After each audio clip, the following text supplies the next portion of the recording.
Telesom documentary.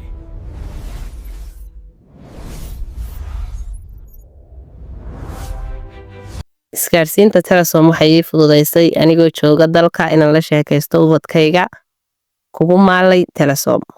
wuxuu iga caawiyay adeega zaad inaan iskaga bixiyo biilka kirada iyo korontada magaca hajira Telesom. 5G wuxuu ii fududeeyay inaan noqdo freelancer ka shaqaysta online-ka mahadsan Telesom.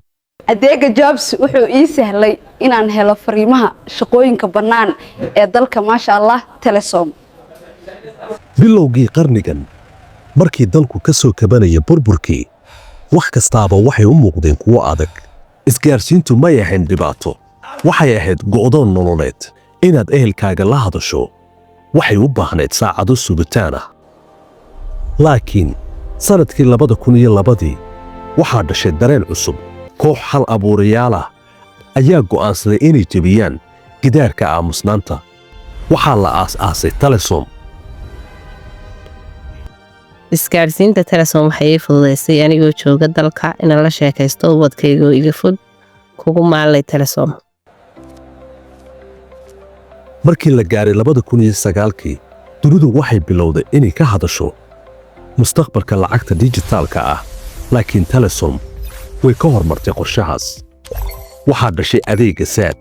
qofna ma rumaysan karin in taleefan yar oo gacanta lagu haysto uu noqon doono bangigaaga, boorsadaada iyo mashiinka dhaqaalahaaga. wuxuu iga caawiyay adeega zaad inaan iskaga bixiyo biilka kirada iyo korontada magaca hajira Telesom. maanta tartanku maaha uun isgaarsiin, waa xawaare. Telesom waxay mar kale dalka keentay teknoolojiyadda ugu dambaysa ee 5G. kani maaha internet keliya, waa albaab u furmay dunida dijitaalka ah, hargeysa ilaa tuulo kasta. xawaaraha 5G waa xaqiiq lagu dhex nool yahay, waa sababta loogu doortay magaca labaynta. 5G wuxuu ii fududeeyay inaan noqdo freelancer ka shaqaysta online-ka mahadsan Telesom. in ka badan 20 sano oo halgan ah kadib, Telesom waxay noo dhigtay cashar weyn in himilada dhabta ahi ay tahay mid loogu adeego dalka. laga bilaabo xadhigga isgaarsiintii hore ilaa hirarka 5G-ga, Telesom waxayna baray inaan mar walba doonno the reliable choice. tani waa sheekadii shalay, waa guusha maanta, waa rajada berito.